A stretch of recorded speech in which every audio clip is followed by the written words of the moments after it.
wabarakatuh. Salam Om Swastiastu, Namo Buddhaya, salam kebajikan. Salam sejahtera bagi kita semua. Dalam kesempatan malam hari ini, saya Amrihan Jatirahayu dan rekan saya Fatia Alia Zahra akan berpresentasi tentang laporan kami, yaitu laporan studi kelayakan bisnis PT Bosan Sarang. Dipersilakan buat Fatia yang membaca.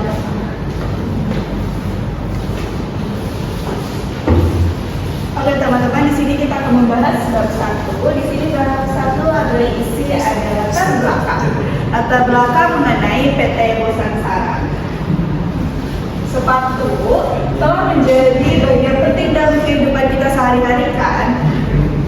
Pada zaman dulu sepatu itu hanya digunakan oleh orang-orang kalangan atas, tapi sekarang bahkan semua kalangan menggunakan sepatu tanpa memandang usia atau gender. PT Bosan Sarang ini berproduksi atau bergerak dalam produksi outsole sepatu. Outsole sepatu tuh yang ini, jadi dia di bagian bawahnya sepatu nih, bawah sepatu, outsole sepatu memiliki 3 pemasok utama, yaitu di Solo, Temanggung, dan Surabaya.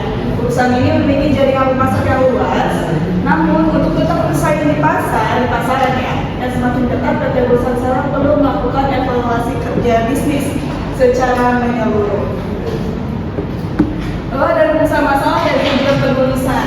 Untuk masalahnya di sini kita akan membahas bagaimana sih aspek pemasaran manajemennya, lalu teknik dan teknologinya, finansial dan beberapa aspek lainnya tentang PT Bosan Sarang dalam menjalankan produksi outsole-nya.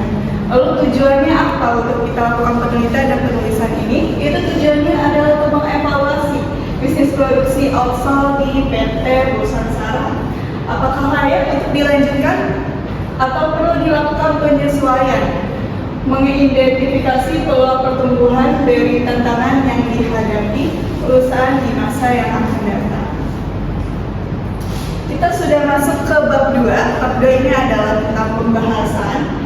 Pertama kita akan membahas tentang studi kelayakan bisnis. Studi kelayakan bisnis adalah sebuah studi untuk mengkaji secara komprehensif dan mendalam terhadap kelayakan sebuah usaha. Lalu ada outsole. Kenapa ada outsole? Karena tadi sudah dijelaskan ya di bab 1 bahwa PT Bosan Sarang ini memproduksi outsole sepatu. Makanya ini kita masuk ke outsole sepatu. For your information, sepatu itu ada beberapa banyak bagian, tapi secara keseluruhan sepatu itu ada 3. Ini namanya hooper. Hooper itu adalah bagian luarnya sepatu atau casingnya sepatu, modelnya sepatu tuh. Nah kalau outsole ini di bawahnya. Outsole itu yang ini. Ini namanya outsole.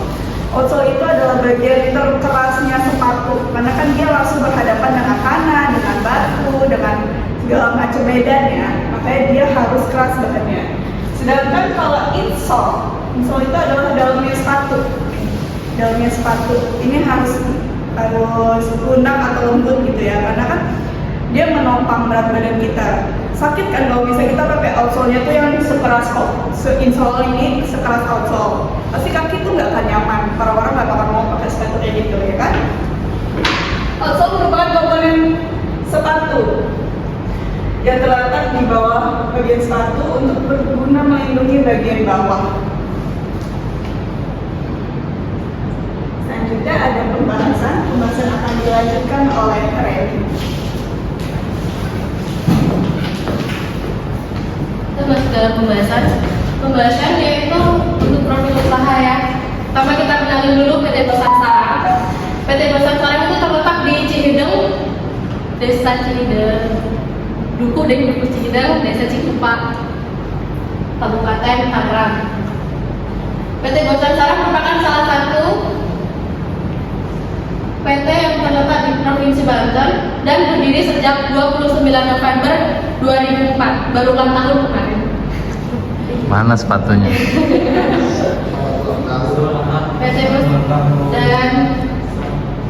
PT Bosan Sarang sebenarnya udah memiliki 2 adik, yaitu PT Bosan Sarang Lestari yang ada di Kudus dan PT KSS Utama yang ada di Balaraja. Dan mengenalin visi dan misi PT Bosan Sarang, yaitu the best quality and on time delivery, kualitas terbaik dan pengiriman tepat waktu.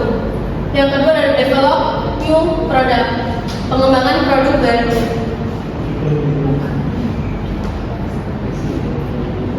General information.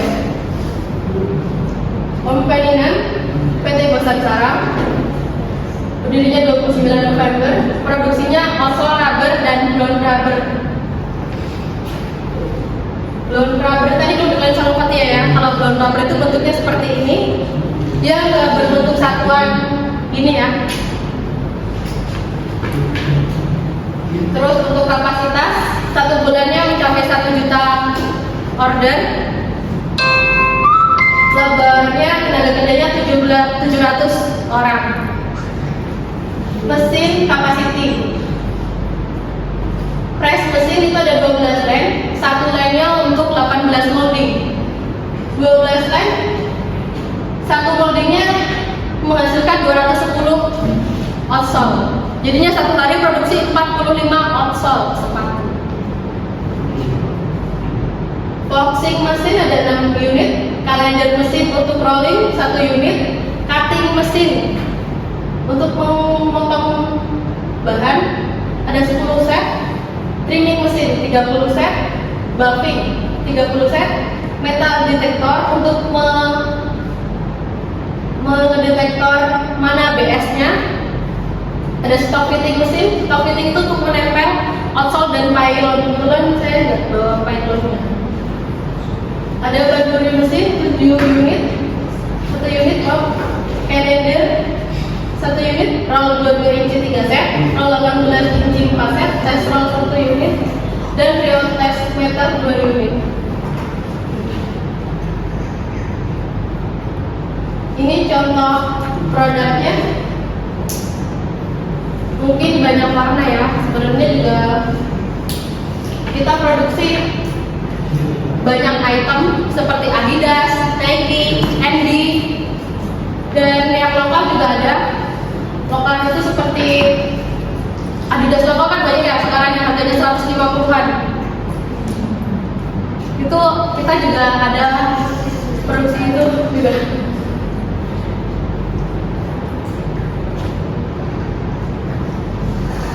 Aspek legalitas, pendirian dan struktur hukum. Badan hukum untuk PT Bosan Sarang sendiri didirikan sebagai PT Perseroan Terbatas yang sesuai dengan Undang-Undang Nomor 40 Tahun 2007 tentang Perseroan Terbatas. Ada akta pendirian. Akta pendirian disusun oleh notaris dan mencakup anggaran dasar yang mencakup tujuan, kegiatan usaha dan struktur organisasi. Untuk perizinan, ada izin usaha. PT Bosan Sarang akan mengajukan perolahan izin usaha dan instansi terkait seperti surat usaha industri. Yang kedua ada izin lingkungan. Perusahaan juga telah memenuhi kewajiban untuk mendapatkan izin lingkungan seperti AMDAL sesuai dengan peraturan yang berlaku.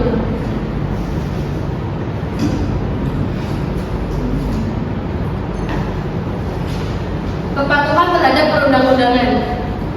Pajak, dicecer banget tuh pasti pajak sekarang. Soalnya sekarang kan PT Bosan Sarang juga wajib pajak dan melakukan registrasi terhadap wajib pajak di Direktorat Jenderal Pajak dan peraturan ketenagakerjaan. Perusahaan mengikuti ketentuan yang berlaku dalam Undang-Undang Ketenagakerjaan sampai dapat sertifikat itu pun. Kalau belum dapat sertifikat kita nggak bisa jalan. Perlindungan kekayaan intelektual. Pendaftaran merek. PT Bosan Sarang telah mendaftarkan merek dagangnya di Direktorat Pajak Kekayaan Intelektual untuk melindungi identitas produk dan layanan dari kemungkinan pelanggaran dan oleh pihak ketiga. Hak cipta. Jika ada produk kreatif atau inovasi, pelindungan hak cipta juga telah diurus untuk menghindari plagiarisme. Pengelolaan risiko dan penyelesaian perjanjian kerja. Kontrak kerja dengan karyawan telah disusun untuk mengatur hak dan kewajiban kedua belah pihak. Aspek legalitas juga yang terakhir ada audit dan penilaian kepatuhan. PT Basansara melakukan audit internal secara berkala untuk memastikan kebutuhan terhadap hukum dan peraturan yang berlaku. Untuk laporan keuangan, diaudit juga oleh akuntan publik untuk memastikan transparansi dan akuntabilitas pada pemangku kepentingan.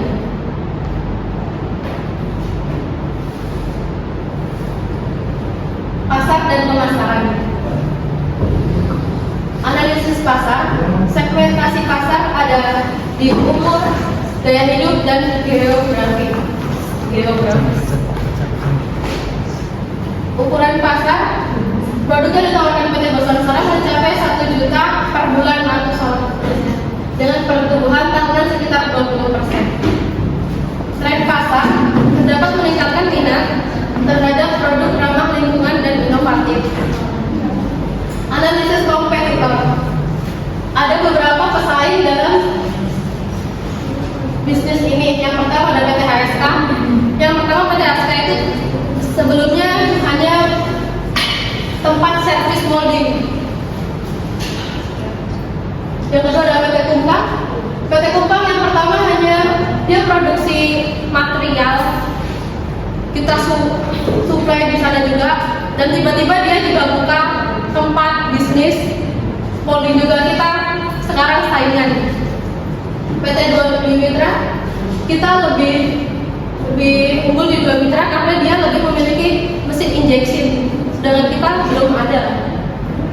Keunggulan kompetitif itu yaitu yang pertama ada kualitas produk yang lebih tinggi, inovasi yang berkelanjutan dalam desain dan fungsi produk. Yang ketiga ada layanan produk yang responsif dan personal.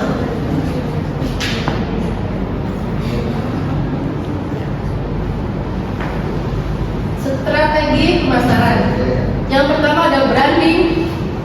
PT Basansara mulai mengembangkan citra merek yang kuat dengan fokus pada kualitas, inovasi, dan berkelanjutan. Yang kedua adalah saluran distribusi secara langsung maupun tidak langsung. Yang ketiga ada promosi, mungkin nanti lewat media sosial, iklan online, atau kegiatan pemasaran. Untuk proyeksi penjualan, target penjualan dalam tahun pertama PT Basansara menargetkan penjualan sebanyak 1 juta pasang dengan pertumbuhan penjualan sebesar 20% per tahun. Pendapatan yang diharapkan proyeksi pendapatan untuk tahun pertama adalah 10 M dengan potensi pertumbuhan sesuai dengan penjualan.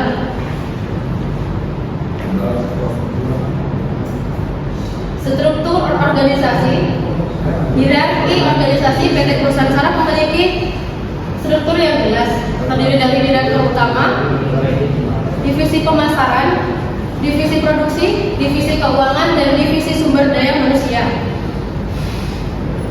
Kebijakan sumber daya manusia. Untuk yang pertama ada rekrutmen dan seleksi. Proses rekrutmen akan dilakukan secara transparan dan berdasarkan kompetensi. Untuk pelatihan pengembangan, PT Basansara juga berkomitmen untuk memberikan pelatihan berkala, bertahap, berkelanjutan. Kesejahteraan karyawan, perusahaan menyediakan paket remunerasi yang kompetitif, budaya perusahaan, ada nilai-nilai perusahaan. PT Basansara mengedepankan nilai-nilai seperti inovasi, kolaborasi, dan integritas. Ada lingkungan kerja menciptakan lingkungan yang positif dan inklusif, di mana setiap karyawan merasa dihargai dan termotivasi untuk memberikan kontribusi yang baik. Manajemen kinerja. Sistem penilaian kinerja, di mana karyawan dinilai berdasarkan pencapaian target dan kontribusi mereka terhadap tim dan perusahaan. Umpan balik dan penghargaan. memberikan umpan balik secara rutin dan penghargaan kepada karyawan yang berprestasi dan mendorong motivasi dan meningkatkan kinerja. Proyeksi kebutuhan SDM. Kebutuhan karyawan dalam tahap operasional, PT Bersangkutan diperkirakan akan membutuhkan 1.000 karyawan. Perencanaan SDM mengembangkan rencana jangka panjang untuk merekrut dan mengembangkan karyawan guna mendukung pertumbuhan perusahaan.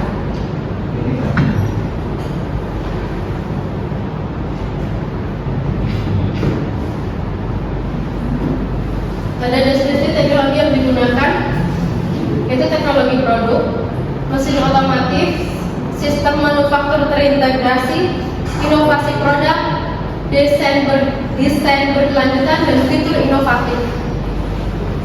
Riset dan pengembangan R&D.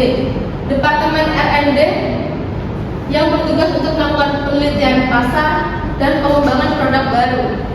Ini marketing ya. Kolaborasi dengan institusi, bekerja sama dengan universitas dan lembaga penelitian untuk mendapatkan wawasan terbaru tentang tren industri dan teknologi. Untuk infrastruktur teknologi informasi, sistem informasi manajemen menggunakan software ERP untuk mengelola data keuangan, inventaris, dan sumber daya manusia secara efisien. Ada e-commerce, pengembangan platform ini untuk memperluas jangkauan pasar dan mempermudah konsumen dalam melakukan pembelian.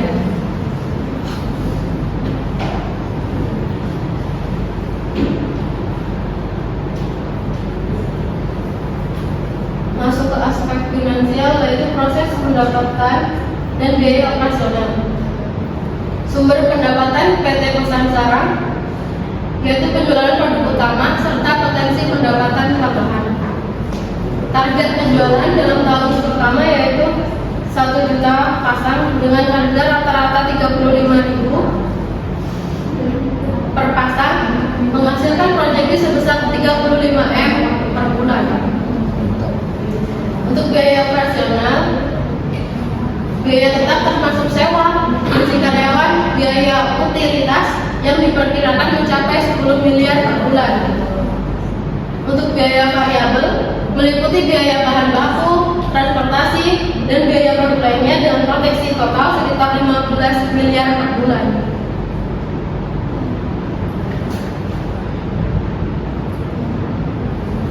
Analisis laba rugi ada laba kotor. Laba kotor setelah perhitungan laba diperkirakan sebesar 20 miliar.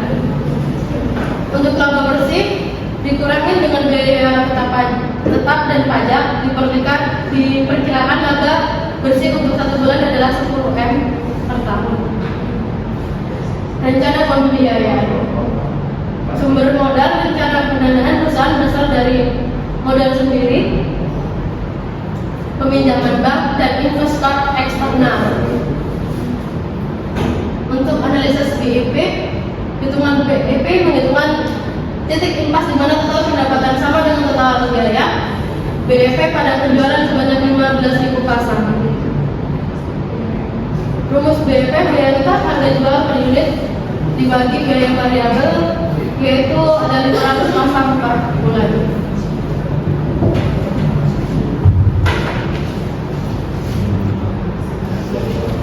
Itu dibaca sendiri. Oke teman-teman, kita lanjut. Di sini kita membahas aspek ekonomi dan sosial.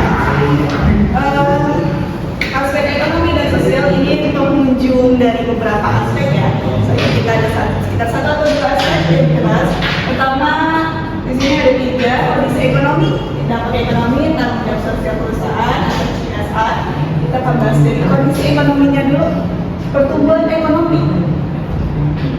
Mempertimbangkan pertumbuhan ekonomi nasional yang stabil, PT Nusantara berpotensi untuk tumbuh seiring dengan meningkatnya daya beli masyarakat. Lalu inflasi dan suplai bahan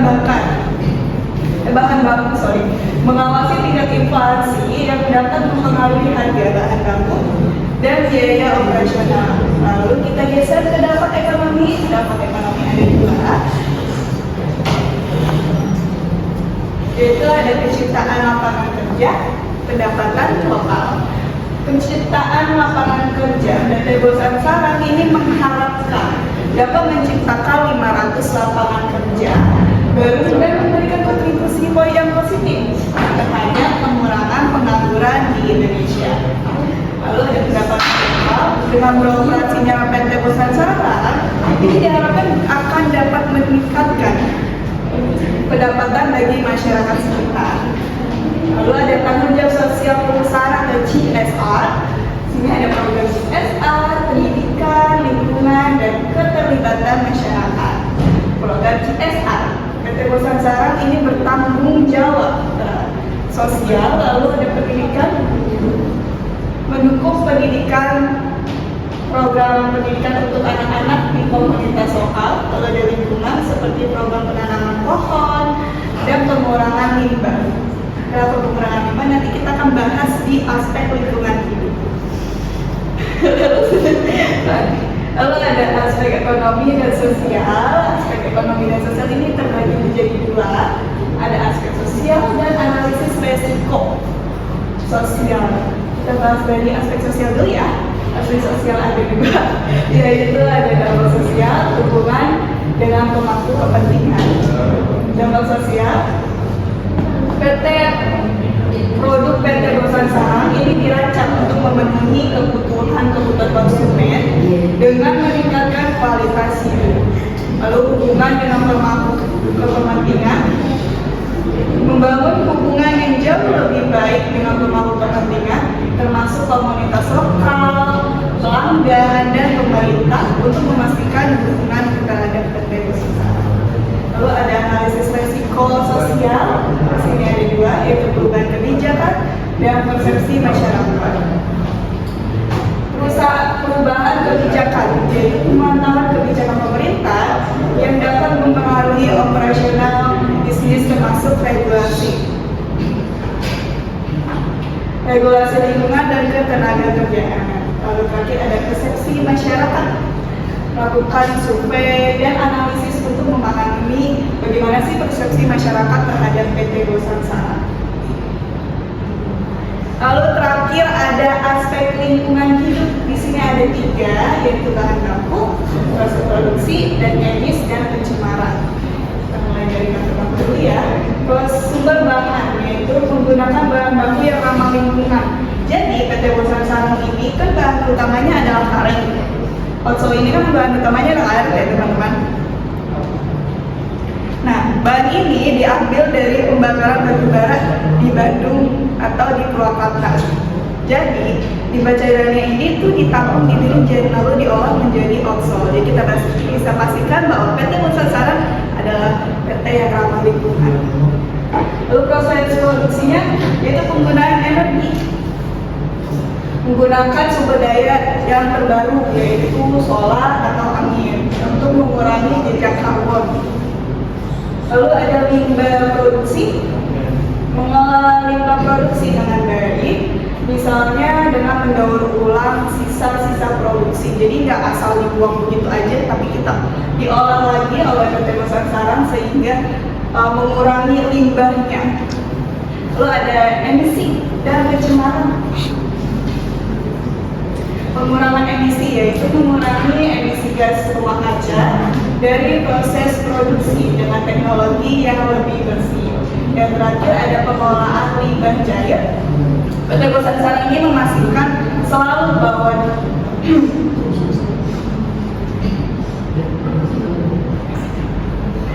PT Bosan Sarang ini memastikan bahwa limbah cair dari proses produksinya tidak mencemari sumber air.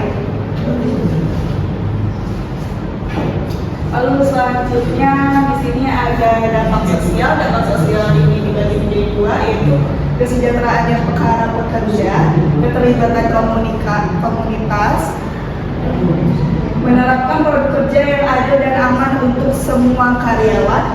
Lalu keterlibatan komunitas ini berkontribusi pada pengembangan komunitas lokal melalui program sosial atau lingkungan. Lalu sampai sertifikasi dan standar. Sertifikasi lingkungan ini menerapkan standar internasional seperti ISO 10401 untuk manajemen lingkungan. Penggunaan bahan yang bersertifikat. PT Bosat Sarang ini selalu memastikan bahwa bahan-bahan yang digunakan memiliki sertifikat lingkungan seperti VSC, Forest Stewardship Council untuk bahan kayu atau karetnya. Lalu ada inovasi dan R&D, informasi produk, yaitu membangun produk yang lebih ramah lingkungan seperti outsole yang dapat terurai atau menggunakan teknologi pengurangan limbah. Lalu terakhir ada penelitian yang berkelanjutan. PT Bosat Sarang ini selalu melakukan riset untuk menemukan cara baru atau inovasi yang lebih efisien dan ramah lingkungan.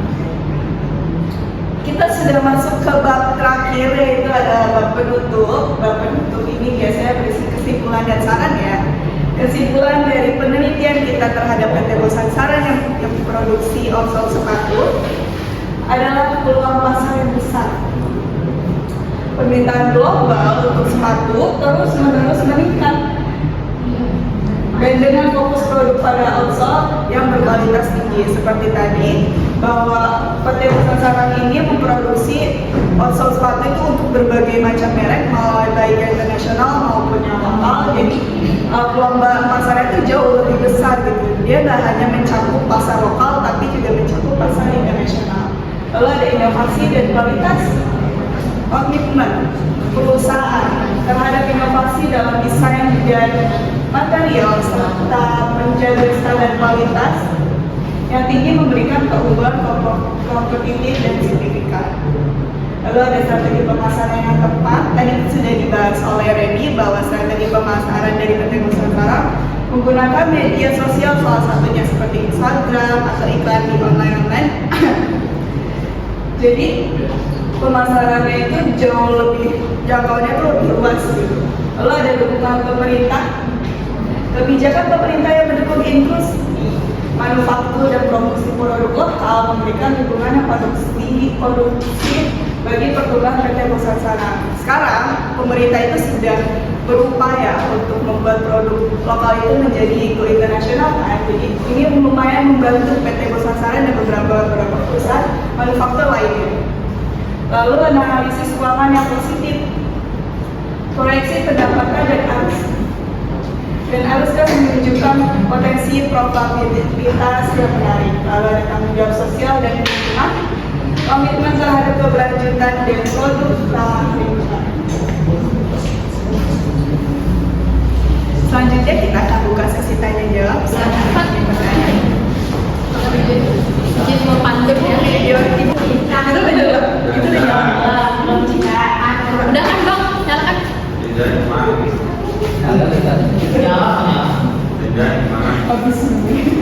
Pergi ke pasar membeli pepaya. Tidak lupa membeli daging sapi. Terima kasih untuk Ibu dosen dan teman-teman semuanya. Semoga selalu sukses dan happy.